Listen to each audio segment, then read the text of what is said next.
Hi అండి. నమస్తే. Welcome to అభిరుచి వంటలు. ఇంట్లో ఎన్ని వెరైటీ కూరలు వండినా గానీ, పప్పుచారు ముందు అన్నీ బలాదూరే. మరి అటువంటి పప్పుచారును ఈరోజు మినపగుళ్ళతో తయారు చేసుకుందాం. దీనితో ఎటువంటి గ్యాస్ సమస్య ఉండదు. దీన్ని తయారు చేయడానికి కావలసిన పదార్థాలు: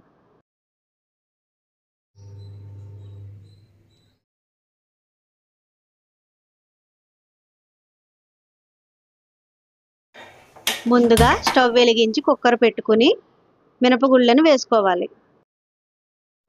ఫ్లేమ్ సిమ్లో పెట్టి వీటిని దోరగా వేయించాలి.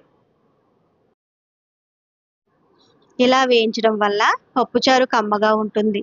అంతేకాకుండా మినపగుళ్ళకున్న జిగురు పోతుంది.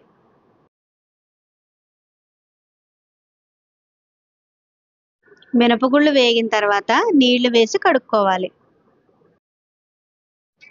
ఇందులో తగినంత వాటర్ వేసుకోవాలి. ముందుగా కట్ చేసి పెట్టుకున్న టమాటా, పచ్చిమిర్చి, ఆనియన్ ముక్కలను వేసుకోవాలి. దీనిలో 1/2 టీ స్పూన్ పసుపు, 1 టేబుల్ స్పూన్ ఆయిల్ వేసుకోవాలి.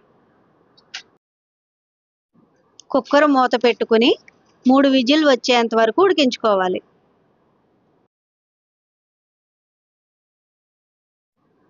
పప్పు ఉడికిన తర్వాత ముందుగా నానబెట్టుకున్న చింతపండు రసాన్ని వేసుకోవాలి.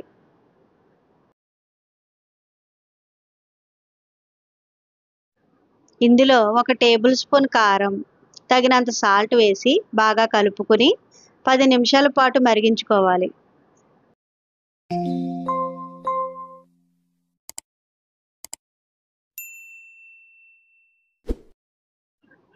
ఇలా మరుగుతున్న పప్పుచారులో కొత్తిమీరని యాడ్ చేసుకోవాలి.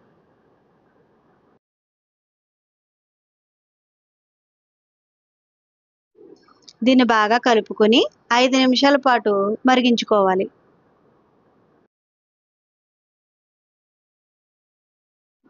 ఇప్పుడు చారు బాగా మరిగింది. దీనికి తాలింపుని రెడీ చేసుకుందాం.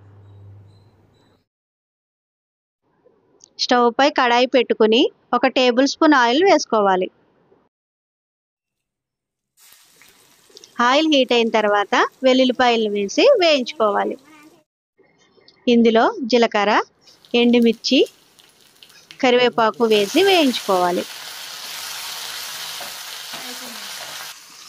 ఇప్పుడు ఈ పోపును పప్పుచారులో వేసి స్టవ్ ఆఫ్ చేసుకోవాలి. అంతేనండి, వేడివేడిగా మినపగుళ్ళ పప్పుచారు రెడీ అయింది. ఈ వీడియో మీకు నచ్చితే లైక్ చేయండి, సబ్స్క్రైబ్ చేయండి.